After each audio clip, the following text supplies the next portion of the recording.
Thursday, I had a family thing come up that I had to suddenly get to. So we are continuing on. Today, we'll see what we get through, and then we'll do a review for the practical. We don't really have a lab per se.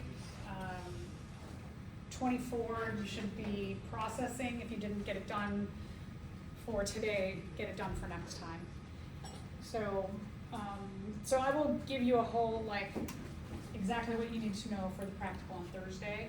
There's also study materials on Canvas, correct? Right, am I good with those? Okay. So we'll do that first. On Thursday, we'll do that first. We'll get it out of the way. It should be quick and easy. There'll be 20 questions. All it is walk up to a specimen, and the question could be kingdom, phylum, or class. And you'll just have to name what it is. All the fungi are going to be kingdom fungi, so anything you saw in the fungus lab, nice easy, just kingdom fungi. Otherwise, then I'll go through tips and things like that for the rest of them, but the rest of them will be what we saw in lab 26. And then there might be some new specimens that you see, but they'll be obvious and similar to what you saw in lab. But I'll go through that in lab after lecture. We might have a little bit longer lecture today just to try and catch up, but I'll give you a break about halfway through. And then Thursday we'll finish up the unit for lecture. No, not the lab practical. Sorry, I didn't update that. It is not today. I'm sorry if you're all like, oh my God, it's Thursday. Thursday is the practical, and then the exam is a week from today. Kind of weird, this test is, in my opinion, the easiest test, but students always say it's the hardest test, which I am baffled by, because there's not a ton of critical thinking to this particular exam. It's a lot of just memorizing. So there's a lot of diagrams on the exam too.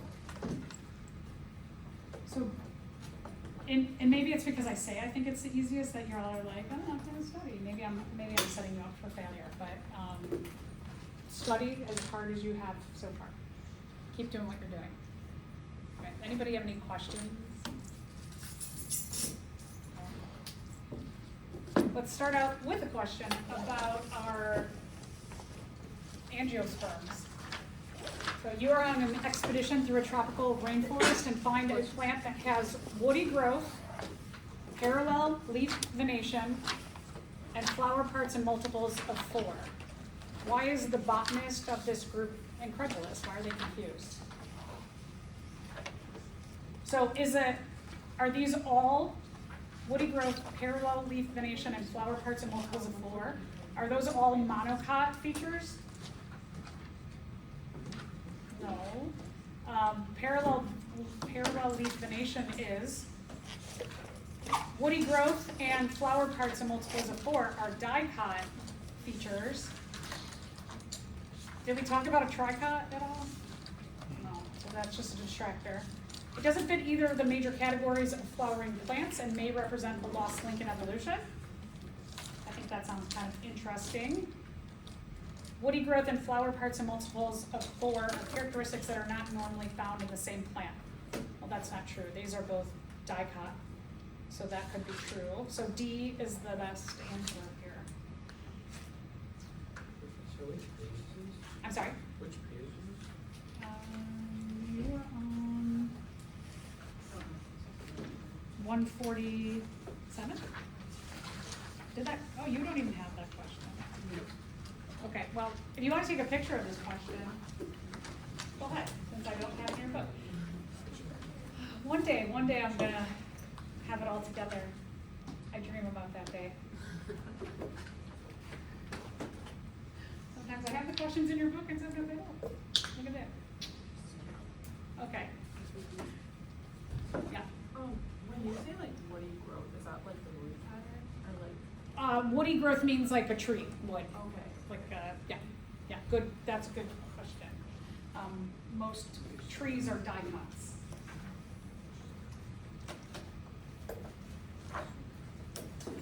so let's talk about the function of meristematic tissue. This term has stem in it, like a stem cell. Plants have stem cells just like we do. And the idea of a stem cell is something that's unprogrammed and can become multiple things. So we have two different kinds of cells that our cells originate from. The cells of plants originate from, meristem cells, and some of those just stay as stem cells, and then some of them become differentiated and become things like fruits and flowers and leaves, and all the things that are differentiated or have very specific kinds of jobs. So a meristem is an undifferentiated cell.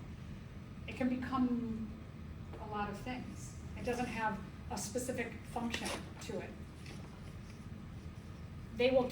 Plants will keep meristem cells as they are throughout the entire life of the plant, so that they keep the plant growing without becoming something specific aside from, we're gonna keep the plant growing. Isn't it like stem cells? Yeah, exactly, yeah, like stem cells. Yeah.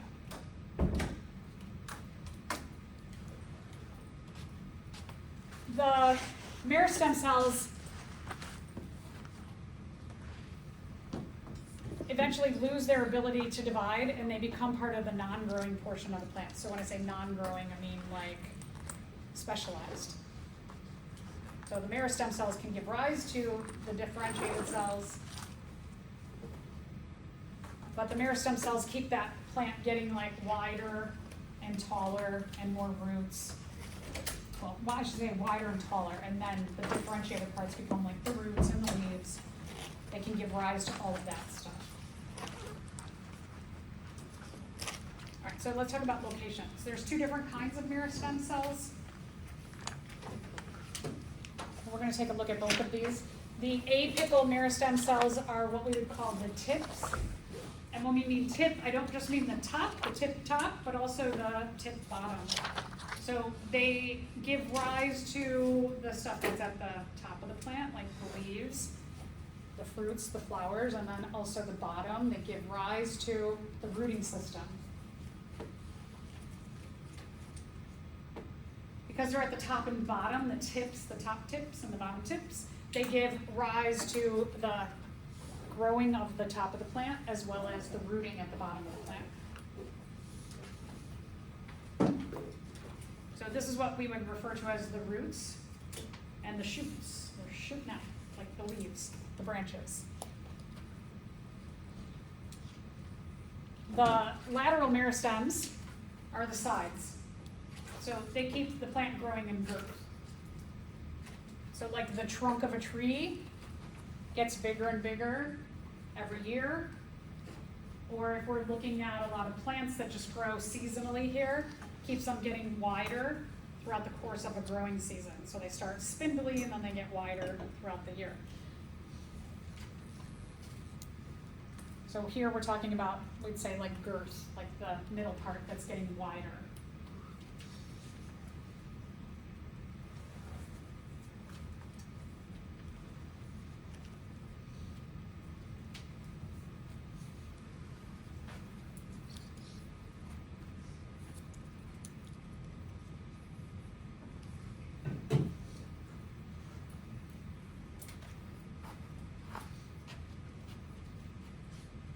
Vascular tissue. Vascular tissue, just like us, how we have a vascular system where we have the interaction between our circulatory system and our respiratory system. The main core of it are the tubes that transport blood and other important things around the body. Other important things besides what's in the blood, like thinking about respiration. We diffuse oxygen into our blood and carbon dioxide out. Vascular tissue is made up of two kinds of tubing systems. One is called xylem. The X is a Z sound, and phloem, the PH is an F sound. So xylem and phloem. So let's think about what plants need in their daily life. Plants need what things to undergo photosynthesis to produce what things? So one of the ways to approach this is, I think we all know that plants need sunlight for photosynthesis. So let's just eliminate anything that doesn't have sunlight at the beginning. So this one does, we'll skip over that. Sugar, water, carbon dioxide. So no sunlight at the beginning, so cross off B. Sugar, sunlight, and oxygen. Sunlight's in there. Sugar and oxygen. No sunlight at the beginning. So let's cross off D. And then E has sunlight, water, and carbon dioxide. Okay, so of these, if we think about big products of photosynthesis, by the core equation for photosynthesis, we end up with glucose, but glucose really represents all of our food. So if we have glucose in the beginning, we can get rid of that. So we said we had this one, that one's okay for now. And then this one has sugar or glucose, we can cross off C. So now we're down to A and E, so let's compare. We've got sunlight and carbon dioxide, and hopefully remember that we give off carbon dioxide, we take in oxygen, so our carbon dioxide is utilized by plants. So yeah, sunlight and carbon dioxide are good, sunlight, carbon dioxide, and then sunlight, carbon dioxide, and water is the other one, right? So no water here. So now let's explore this one further. Water, sunlight, water, carbon dioxide make our sugar or food and oxygen. So I think that one sounds the best.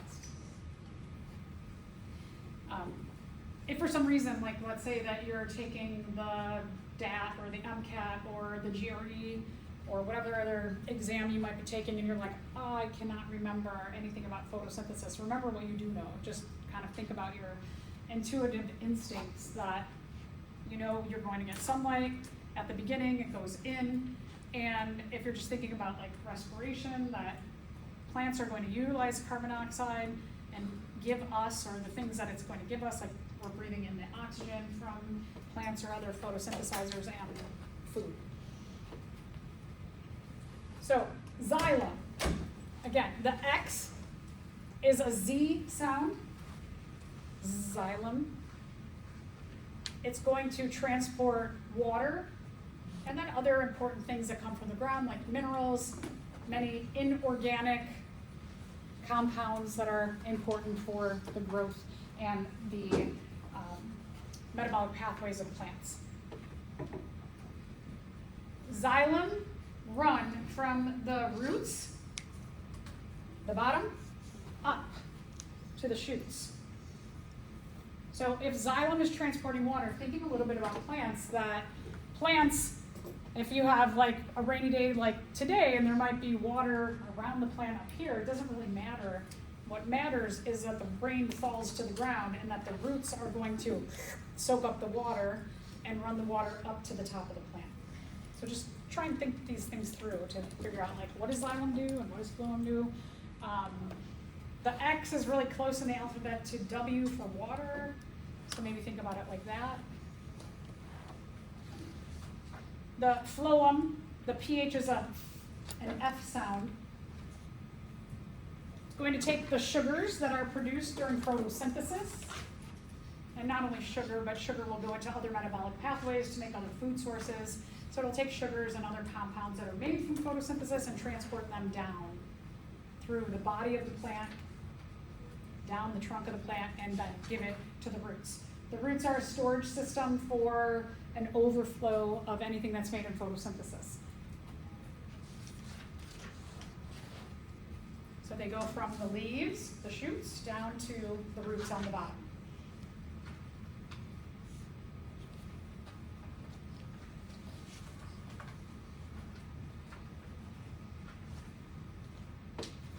So the xylem's running from bottom up, going this way, and the phloem's going down. All right, a little bit about woody stems. Wood is a conglomeration of layers year after year after year of xylem cells.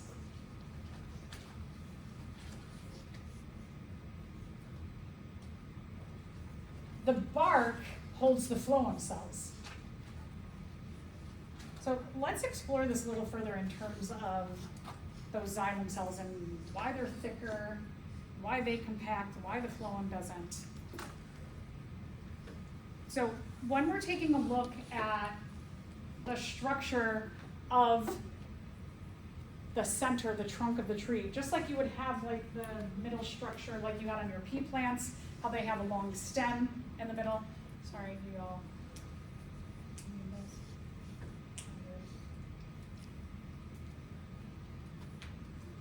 After the bark layer, where the phloem is, you have a layer of what's called vascular cambium. Vascular refers to the vascular tissue. The vascular tissue is the xylem and the phloem. When you see this cambium is indicative of a lateral meristem. So this is a stem cell. So vascular refers to making the xylem and the phloem, and the cambium is a lateral meristem type cell.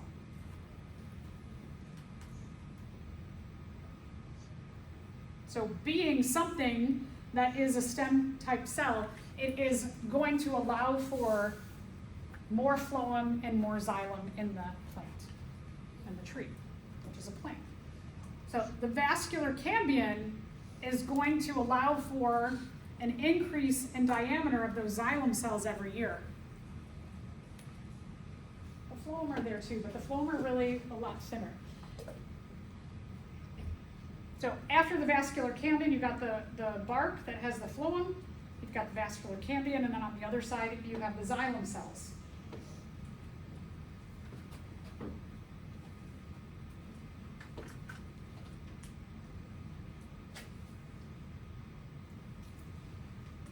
So when you take a look at a cross-section of a tree trunk, what you're looking at is you're actually looking at the alternation of spring xylem that's laid down and summer xylem that's laid down.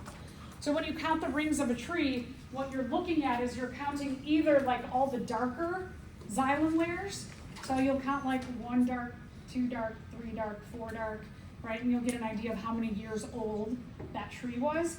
Or you could do the opposite and you could count the lighter rings, and you'd count each of the lighter rings, but you do get a light ring, which is the spring, and a dark ring, which is the summer. The other thing that these rings can do is they can give us a little bit of an indication of the climate of different years. And not only the climate of different years, but what was the climate like in the spring that year? What was the climate like in the summer that year? And I'll show you what I mean by that in just a second.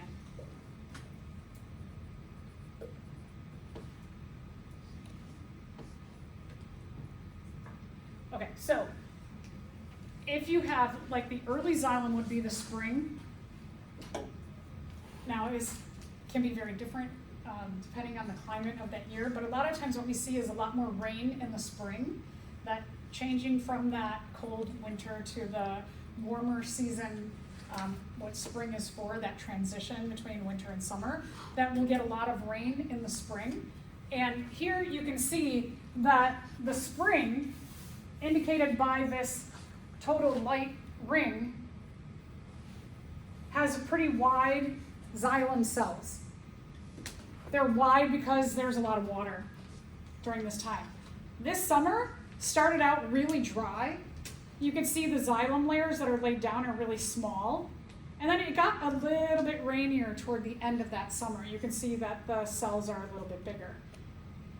So when you take a look at all of the rings of a tree, like a cross section, you could tell that, for example, this summer was really, really rainy. It's super thick. And that if we look at like this summer right here, this summer you have a very thin ring. So it says, okay, that was a very dry summer. And then the spring, I should say these are spring because they're wider. Sorry, the darkers are the spring, the lighter are the summers. So we can tell a lot about like a really rainy spring, a really rainy spring, and then like dry springs here. So back to our whole layers of the cross-section of a woody stem, is that you have the bark layer, and the bark layer has, I think this is kind of interesting too, we've got another kind of stem cell, a kind of lateral stem cell called the cork cambion. And the cork cambion gives rise to new cork, which is the outside, the outermost layer of the bark layer. Then you have cork cambion, so that's a stem cell for the cork. And then you have phloem. All of these are in the bark layer. Vascular cambion is vascular tissue lateral meristem that gives rise to new phloem, as well as the xylem every year. And then that like hardened part, the part of the tree that is not actively growing, it's from past years, xylem and phloem, that's what you call the heartwood or the hardened parts. So is the spring, the lighter? I said it backward. Wait. No, it is. This. Let's go backward. Early xylem is the spring.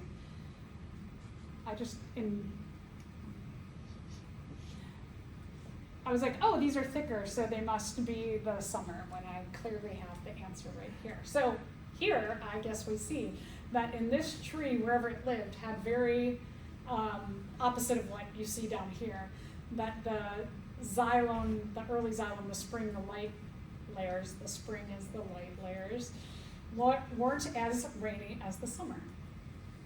Sorry about that, thank you so much. And we see a similar thing when we have the,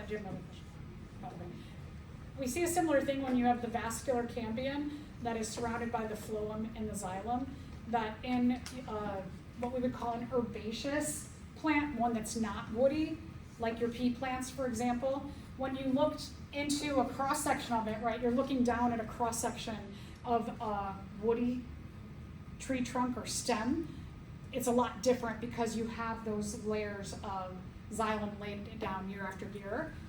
Here, we don't have that because these we're talking about more seasonal or year to year, that our xylem and phloem do have inside, they have a vascular cambium layer that also, again, vascular referring to the xylem and phloem, and cambium stem cells, that they have a lateral stem cell layer between the two of them also. Difference is that the patterns are very different. That the patterns of something that is not woody or is what we would say herbaceous. Here, do you remember the triangle pattern? Is this indicative of a monocot or a dicot? Anyone? A dicot? Yeah, this is a dicot pattern. The monocot has the scattered dots that when you look at the scattered dots underneath the microscope, they look like monkey faces, monocot monkey. Dicot is like a pie shape or these triangles that you see. All right, so a little bit about the leaf.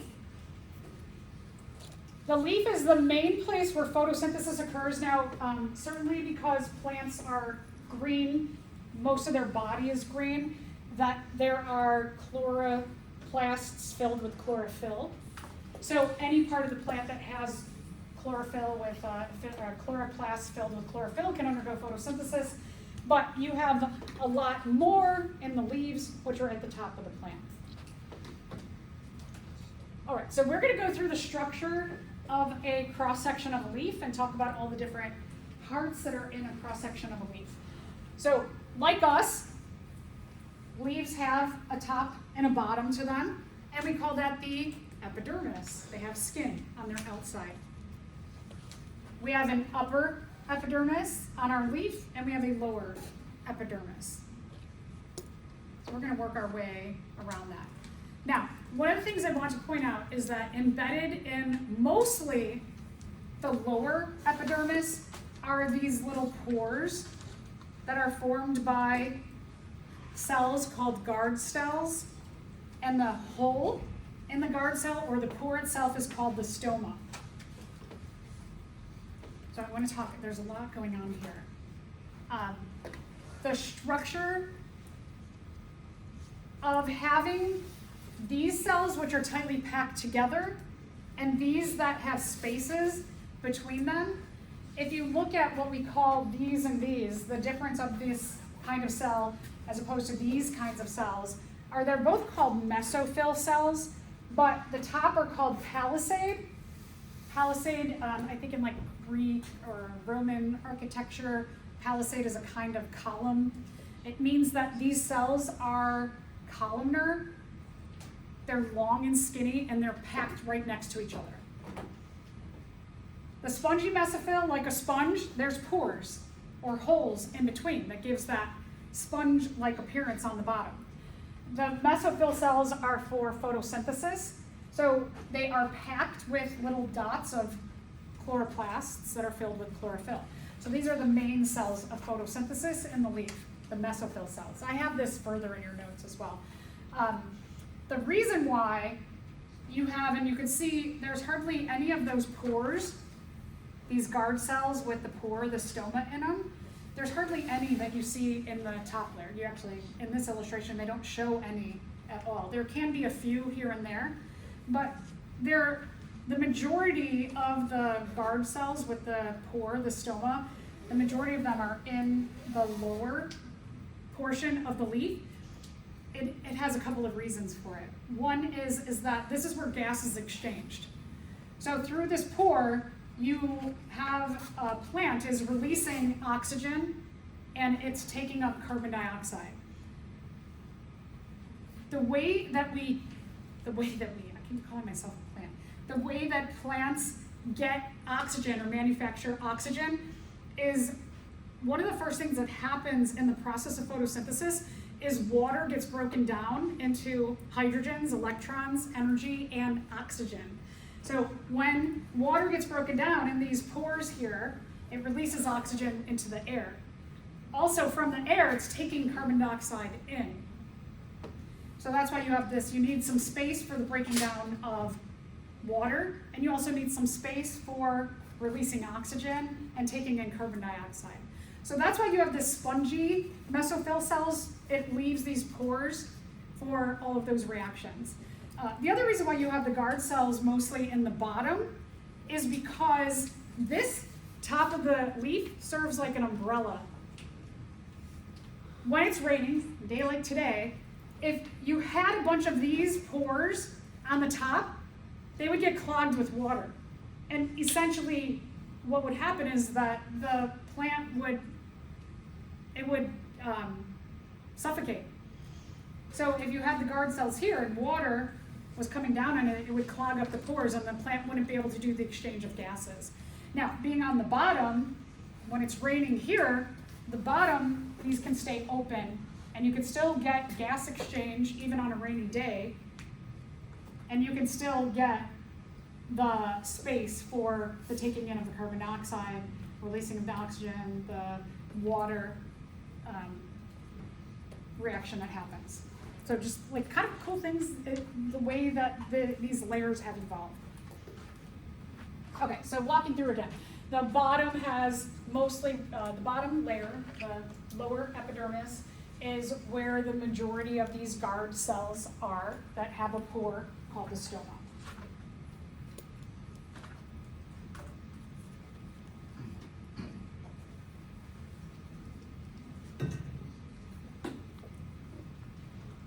Now, depending on the hydration of the plant guard cells will either be really swollen or they will be really open. When a plant is well hydrated, the guard cells, as well as all the other cells of the plant, are going to be full with water. So it causes the pore, the stoma, to get occluded by the guard cell itself. It just like puffs out all around into that pore, and so that the pore gets closed when it's hydrated. When it's dehydrated, water from all the cells, it doesn't have enough water. So when it's dehydrated, this opens up. And that's a good thing, because then what can happen is you can have gas exchange happen and water comes into, it's like a way that water comes in. Well, how does water doesn't come in through here, but water comes up through the roots. So we're gonna get to that, so hold that thought and we'll get to why this opening is important for water being absorbed at the roots. We'll get to that in a few minutes. One of the things that regulates the hydration of a plant is hormones are watching, just like in our brain, how our brain has the ability to monitor the osmotic concentration of water in our blood. And based on that, if the osmotic concentration is really, really low, then it says, hey, you have a series of hormones that are going to send messages throughout other places in our body, like the kidneys, for example, that when you're dehydrated, your brain recognizes the dehydration and it makes hormones and it makes a chain of events that sends a message to your kidneys to say, hey, kidneys, we're dehydrated, don't pee out so much water. Put a lot more water back into the body rather than peeing it out. So we have hormones that do a regulation of like hydration in our body, just like plants do. So again, another like one of those evolutionary connections between humans and a common ancestor with things like plants.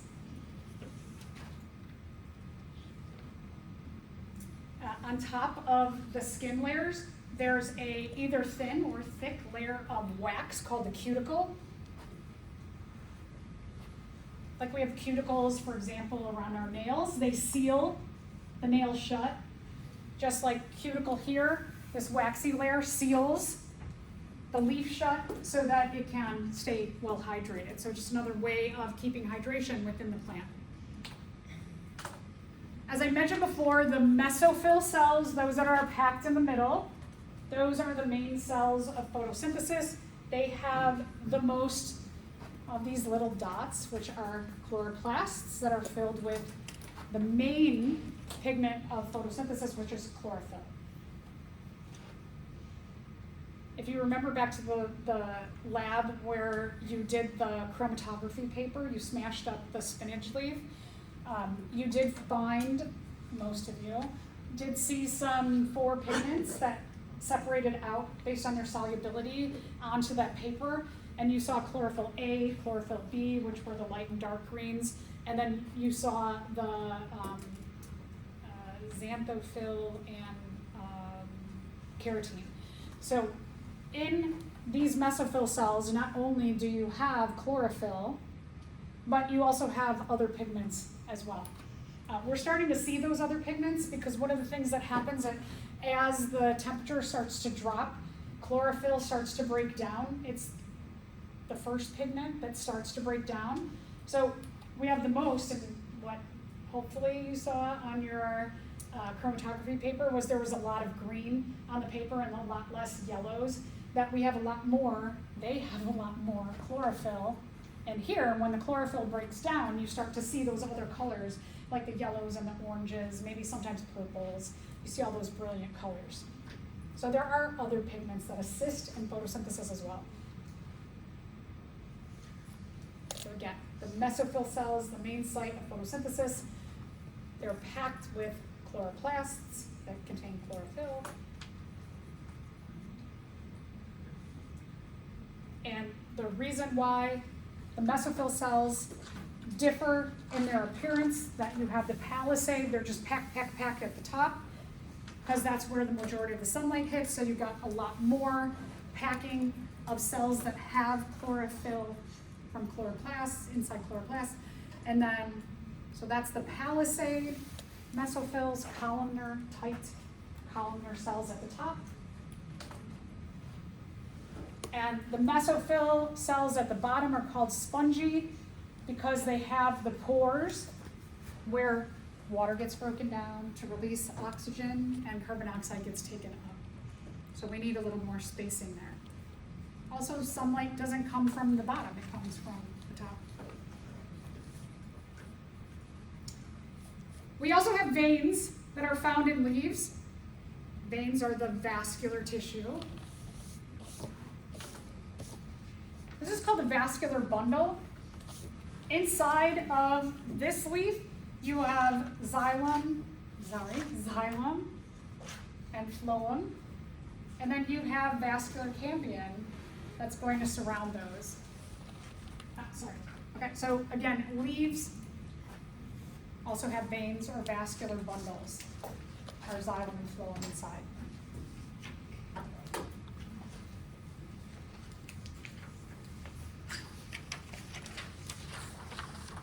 If you looked under the microscope, this is what it would look like. That while you have that illustration, you can see the palisade mesophils are tightly packed together. You have the upper epidermis, lower epidermis, not maybe so obvious, but here's a guard cell and here's a guard cell. And you see a little bit of that spacing in the spongy mesophyll cells here. And you have a couple of veins here, a vein here, and a vein there. All right, so let's go further down to the bottom, the roots. The roots not only provide anchorage to keep the plant anchored into the ground, but the roots also absorb water. If you keep plants at home and you use like a spray bottle and you spray your plants, that's really just good for maybe like removing some of the dust that is accumulated. They don't absorb that water. Makes them look prettier, makes your cuticles shinier on your plants. Roots also produce some hormones. And they also, as I mentioned, are storage sites that as the phloem takes those sugars all the way down, whatever's not used is stored in the roots.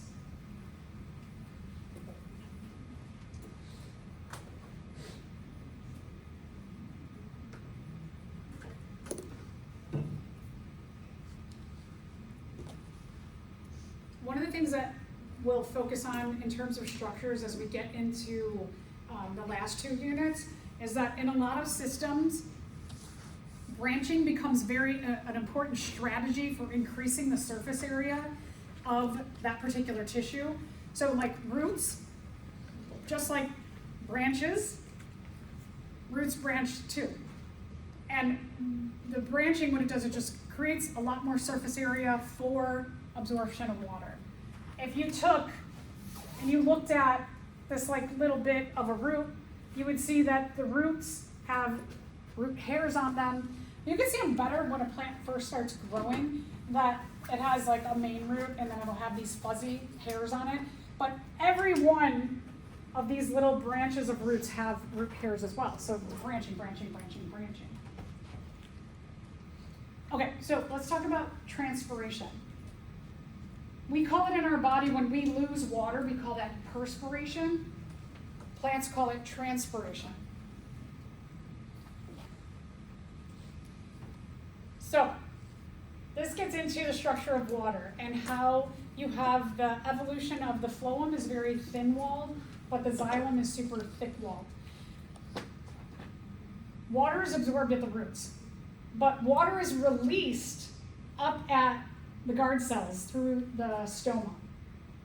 Now think about like a big tree out there, or if you're a eucalyptus tree that's 300 meters tall. That water gets pulled up through the roots and goes all the way up to the leaves to be released. The way that plants stay hydrated is to actually lose water. That when a plant is dehydrated, remember I said, if you think about that guard cell, and when it's dehydrated, it opens up, the stoma opens up, because the water isn't in the cell anymore, so the guard cells are thinner. But when it's well hydrated, it like puffs up, because it's well hydrated. So when it opens up, what happens is, if you're a leaf here, all the way from the roots, the water gets released out there. When the stoma is open, it basically is a signal to absorb more water. Water does this like really amazing thing in terms of bonding water to water. So water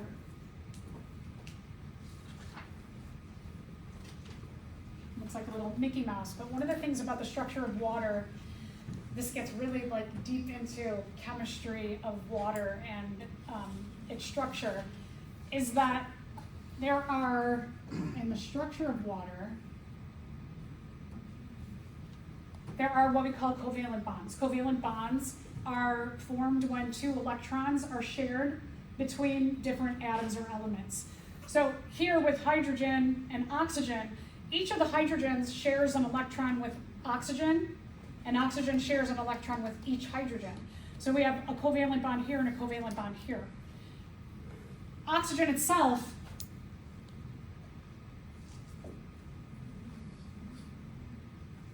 has a total of 8 electrons.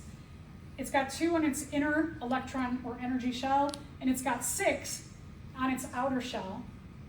Of its 6, it shares 1 with each hydrogen. And what that does is hydrogen, its shell, its outermost shell is like this one here, where it wants to be full at 2. So it just needs sharing of a pair. Oxygen, its outermost shell, it needs 8 electrons to have a full outer shell. The goal of any atom or element is to have a full outer shell of electrons, which makes it have stability. So oxygen, this outer shell, it needs 8 to be full. So it has 1, 2, 3, 4, 5, 6, and it shares, so it has an outer shell full at 8. You know, that was a lot, right? So one of the things about this, that oxygen, all the way in here, it's got 8 protons and 8 neutrons. So in its innermost, what we call the nucleus, hydrogens have 1 little proton, no neutrons. Protons and electrons are attracted to one another. This has an 8 proton center. Each of these has a 1 proton center. The majority of the electrons of the water, the total water, are going to be more attracted to this 8 proton center. So electrons being more on this side of the water gives this side of the water a slightly negative charge. So this funny S means slightly negative. The hydrogens, what's happening, because the electrons that are making the covalent bond between each hydrogen with the oxygen, that they're going to be pulled more toward the oxygen side, leaves these little protons kind of hanging out up top by themselves. And the protons have a positive charge. So you get a slightly positive charge up at the hydrogens on the outside of the water. Now you're going like, why is she telling us all this crazy chemistry? Because what water does, and water will then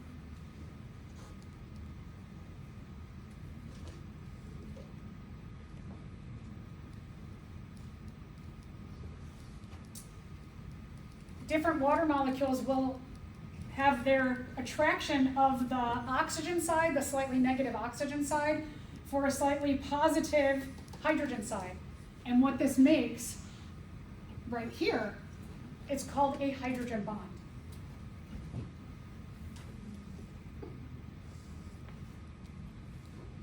Hydrogen bond is the attraction for a positive for a negative when one of the atoms or elements involved in this attraction is a hydrogen. Now, water, what it does is then another one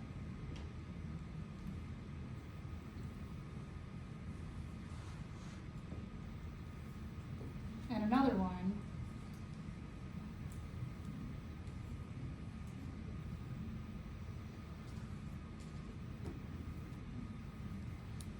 and then another one and another one. And they just keep like being attracted to each other. A hydrogen bond, the attraction of a positive to a negative, like an ionic bond, it's that attraction is kind of weak, so that they attract each other and they come really close to one another, much like a magnet, right? You've got the positive charge for the negative part, the poles, positive negative poles of a magnet, that they stick together, but for most magnets are easy to pull apart. So that's like, if you just have one, you can kind of pull those two waters apart easily. But when you have them and they start attracting around and around and around and all these waters together, all those hydrogen bonds in one place, all those waters together, make water really strong. And it makes water, as water gets absorbed from the roots, it makes water as it travels up the xylem like a rope. Now imagine that you swallow a rope that's this thick, you swallow it, and then it goes through your digestive system, and you poop out the other end, and you've got this rope, right? And someone started going like this to that rope, would that totally destroy your entire digestive system? Yeah, right? So that rope, the strength, I know it's like kind of a gross thought, but that strength of that rope is like water, is like the strength of a rope.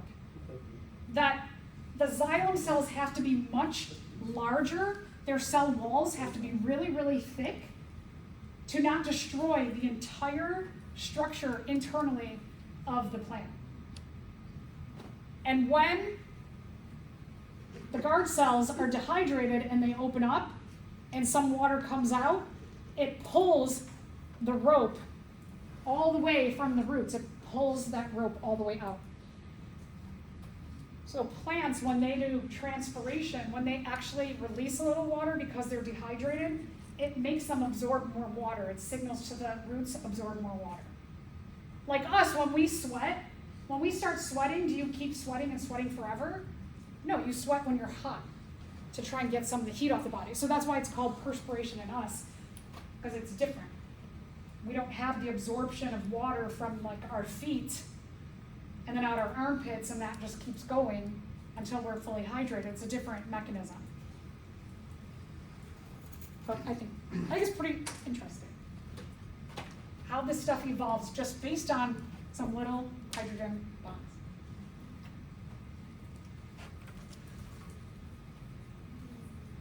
At least 90% of the water that is absorbed by plants is because it's releasing it at the top.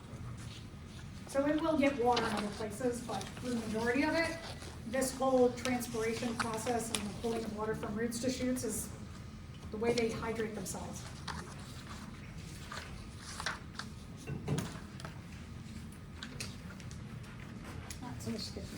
All right, so let's talk about this whole thing about transpiration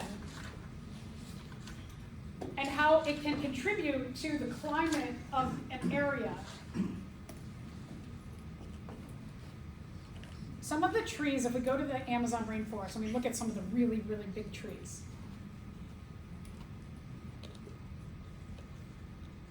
the plants are absorbing and releasing maybe one tree, 200 gallons of water a day. They're pulling water, and the little bits of water that are being released so that they can stay hydrated, those little bits are causing a lot of moisture in the atmosphere around a rainforest. That's why it's called a rainforest, because all of the different kinds of plants are doing this constant transpiration, so they're releasing the little bits of water so they can pull more water into their bodies, which makes for a lot of water up here, which we call clouds, and when those clouds get full, they precipitate down. So the health of a variety and diversity of plants, it really determines what is the climate going to be like in that area. Okay, now what happens when you go and you cut down on those plants or you burn them all down? It completely alters the climate of that area, but also the climate of the surrounding areas too.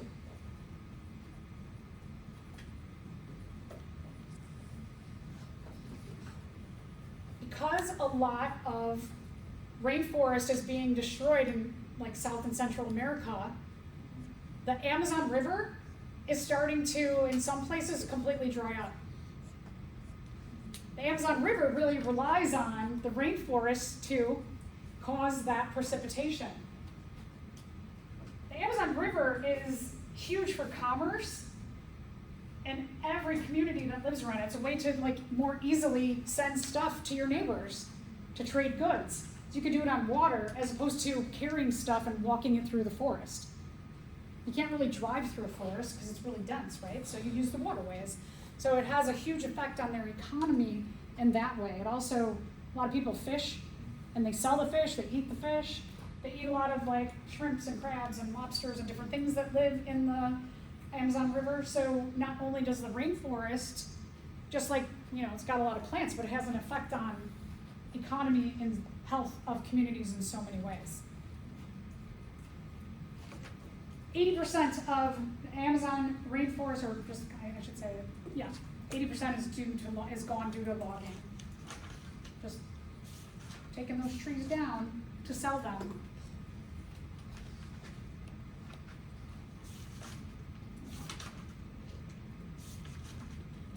Monteverde Cloud Forest Reserve in Costa Rica, they have said like, hey, we're not gonna destroy, we're not gonna cut down any trees, any plants, we're gonna leave it all as is.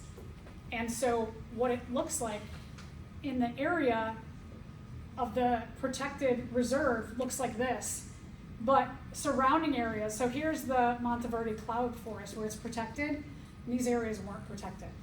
Look at how there's like a lot of cloud action and none where there's no trees. Okay, so that's depressing. Let's talk about fruit and flowers and seeds. Let's talk about the structure of a flower. Let's go all the way to the base. This little part here, it's not labeled, is called the receptacle. So the receptacle here, that's the base of where the flower, like the end of the stem, beginning of the flower.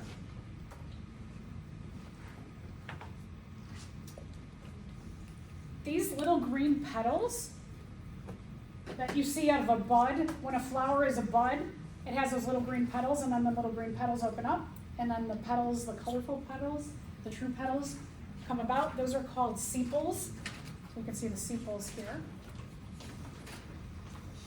And then you have the true petals, different colors, shapes, sizes, fragrances. The reason why we have all of these different variety of petals is to attract pollinators, and I'll get to pollinators in just a minute. The male portion of the flower, called the stamen, or the androecium, these are interchangeable terms here.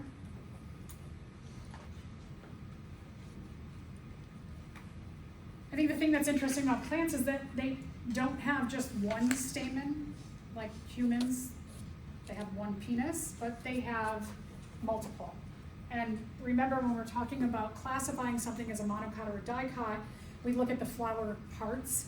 Not only do we look at the petals, but we look at the stamens, how many stamens there are, and then we'll talk about the female flower parts in just a second.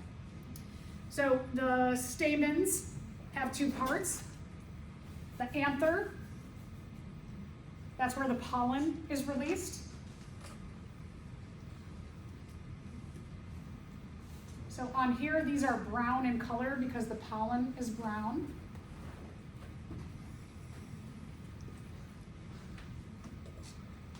And then they stick up high from the base of the flower so that these can be like the pollinators, like a butterfly or a bat, a bird. When they come to the plant will release sugars here on the female flower part called the carpel. That on the stigma, the top part of the female flower part, releases nectar or like sugars. It gives some of the sugars from photosynthesis there to attract another way to attract pollinators, is that they come and they're like, pollinators are licking the sugars off of here. And when they're licking the sugars off of here, their bodies are rubbing against all of these anthers and getting pollen all over their bodies. And so whether you're talking about like butterfly or a dragonfly on their wings, they're getting it, or like a bee, the little hairs, and any of them you'll see like on a butterfly wing even, there's little tiny hairs that the spores are getting all in their hair, all over their body. And that as a pollinator is coming from this flower, and then it's like, I got a little bit there, I'm gonna go to the next flower, I'm gonna go to the next flower, I'm gonna go to that community, I'm gonna hit those flowers over there, that they're sharing all of these little pieces, of pollen from different flowers. So imagine that we had some other species, completely different species than us, that is rubbing up against a penis to get the sperm, which is in the pollen, and then it's getting the sperm all over its body, and then it's going over and it's interacting with the female, but it's not a human-to-human interaction, it's another species who is doing that. We would be like, oh my God, it's so weird, right? It's gross, whatever. That's the way it is with flowers. Crazy. Like super duper crazy. So the female portion, as I mentioned some of it, called the carpel or the gymnosium.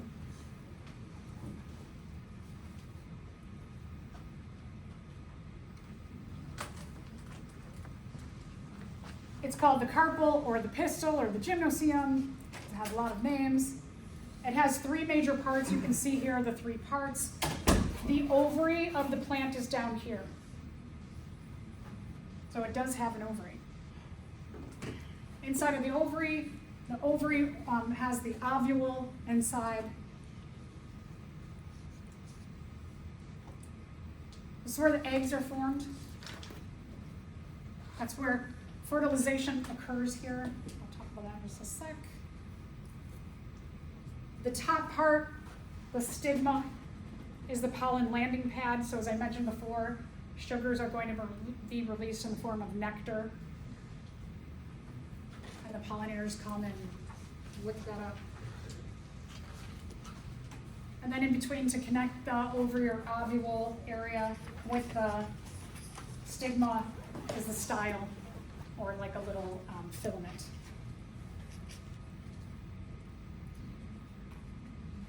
It is very common for flowers to have both male and female flower parts. So in addition to counting, if we're looking at a monocot or a dicot, in addition to counting, we could count the petals themselves, we could count the number of stamens. The stigma will have pieces to it. So if you're looking down on a stigma, and it might be shaped like that, this would be a monocot.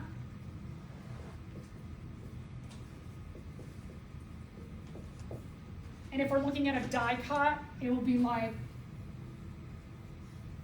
that, or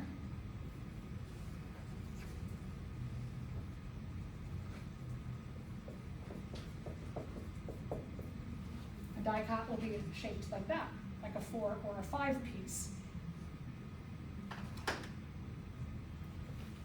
Because sometimes the first thing that goes are the petals, and then the next thing that goes are the stamens, and then you might be just left with the carpel. So we can, at different stages of flower deterioration, we can tell whether it was a monocot or a dicot.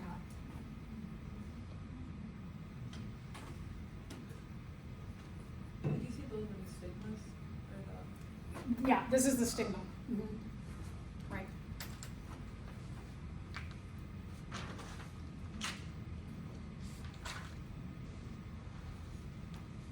So this is a lily, and you can see that the lily, that the pollen is yellow.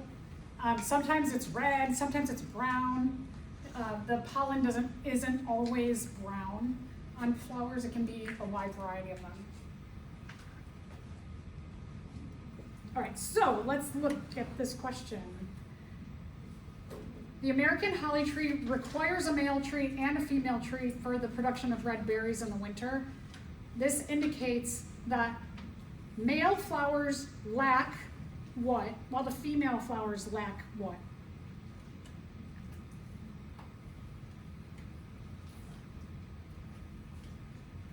You gotta think a little backward on this. Which one? Yeah, good. So C is correct. But the males don't have carpels, that's the female flower part, and the females don't have stamens. So let's talk a little bit about the relationship between flowers, fruits, and seeds. So flower is the reproductive structure of the plant, angiosperm specific plant.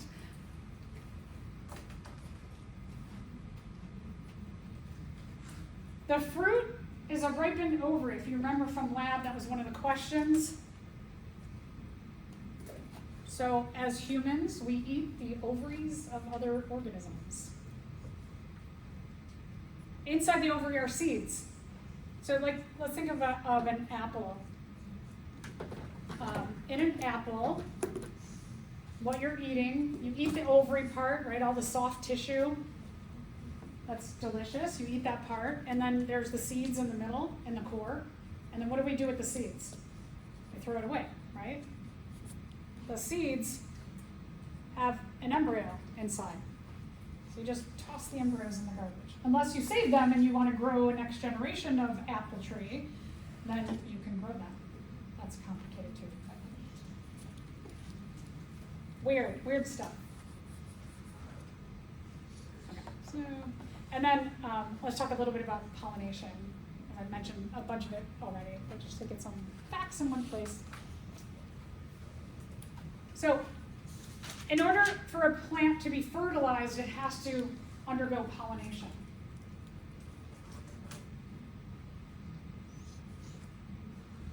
So, pollination refers to pollen landing on the stigma. Right, when we're looking at these shapes here, the pollen landing pads, the structure of them, looking at the top, we can tell if it's a monocot or a dicot.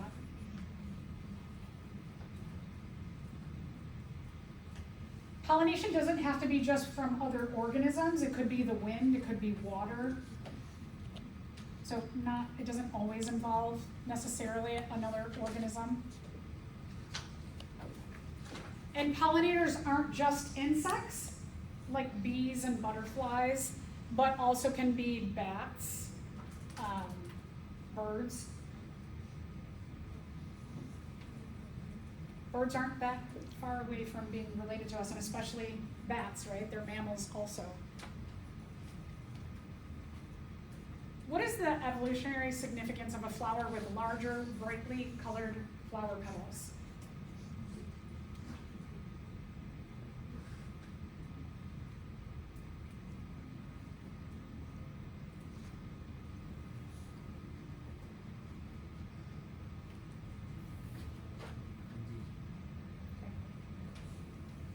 So D is correct, that the whole point of flower petals is to attract something else. There's a plant called the corpse plant that smells like rotting flesh, and I think is it a bat that likes that? Anybody know? Corpse plant, if it's a bat? I want to say it's a bat, but the bat likes that smell. All right, last thing in terms of plants. So, as I mentioned before, plants have hormones just like you and I do. The point of hormones is to convey information through an organism. One hormone is called auxins. Auxins does a whole bunch of things. All of these hormones have many roles. One is phototropism. So if you took a plant, you probably notice if you keep plants, you put it in the window, the plant leans toward the window because it's leaning toward, it's trying to get more sunlight. That's why plants generally grow up. It helps with apical dominance. Remember, the apical part of the plant is the top.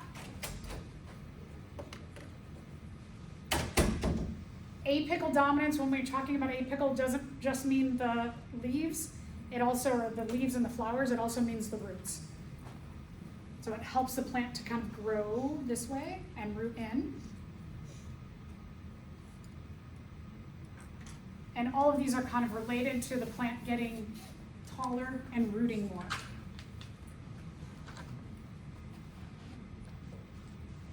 What you worked with in lab, the gibberellins or gibberellic acid.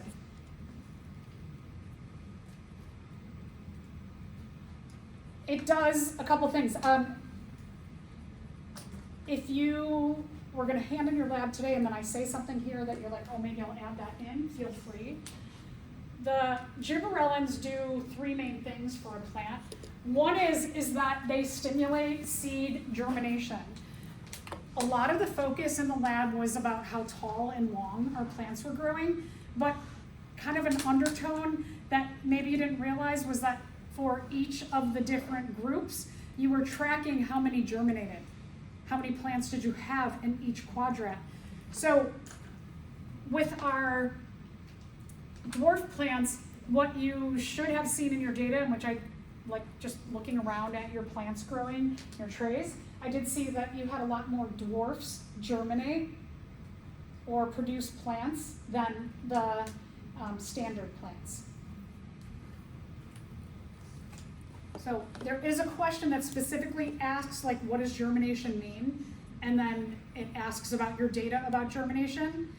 If you answered that question or those two questions, that series, if you answered them in regard to height, you need to go back and make sure you're answering about germination and the germination data that you had. I often find that with students that they're like, oh shoot, right, that's a totally different issue. The other thing, so let me mention this, fruit development, if we grew our peas to a point where we like had supports that they could climb up, they would produce fruit, which in this case would be like pea pods. And then the last thing is what you were tracking in terms of you were measuring the length of your plants, that it also contributes to cell division and elongation, growing in height. Auxins do a similar thing, but a little bit of different mechanism. So make sure, like if you have a test question, and it asks like what would give fruit development and elongation, auxins don't do this. This refers to this, and germination refers to gibberellins. And then ethylene is a hormone that is released as the fruit matures. So as a fruit ripens, it produces more and more and more ethylene. If you have, like, let's say that you go to an apple orchard and you got like a whole bunch of apples, you got them in a big bag, and you had one apple that's at the very bottom, one of the first ones you picked, and it was like really ripe. That really ripe apple will start to release ethylene, and it'll make all the apples in the bag start to accelerate their ripening because it's giving off the ethylene, and they're like, oh, we're gonna ripen too because there's ethylene around. One of the things that you can like strategically do with your fruit is if you have something that's like really ripe, like let's say you have a banana and it's turning black, and then you have some mangoes and you got them from the store and the mangoes are really hard, put that ripe banana with the mango or the mangoes, and then the mangoes will start to ripen faster. So you can like trick that. But also like if you have a bag of apples, one at the bottom is ripe, it's gonna start to like make the other ones ripen faster too. So you wanna separate those as well. So a couple of questions.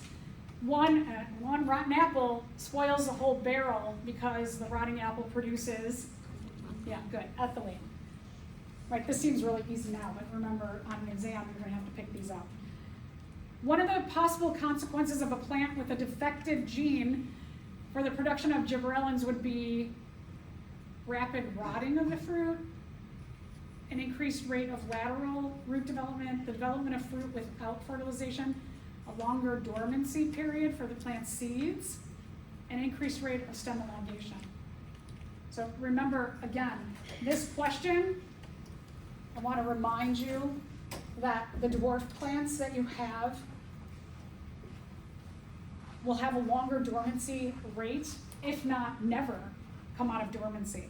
They may like stay as a seed because they just don't even have like any gibberellic acid production. I was going to tell you to focus on. I had a thought, maybe it'll come back to me. If you grow coleus, these are different kinds of coleus plants. You will need to cut or pinch the top bud frequently to keep the plant from becoming long and spindly. This is true for tomato plants. They often will grow really fast, and then they get really skinny. They have long, skinny stems, and then what do? They kind of like fall over. And all my tomato plants are like this out of my bins that I have in the yard. Because I always forget to do this thing where you pinch the top bud. If I pinch the apical bud, what am I cutting off in the plant? Which hormone? So this, cutting off that top bud, you could do this with your plants, is if you like cut them, the little top bud that's coming off, cut them and they'll start to grow this way rather than tall. Okay, so why don't you all take like a 7-minute break if you have to go to the bathroom, get something to eat, and then we're gonna do a little more lecture. So come back like 20 after. You can leave everything in here, I'll be in here.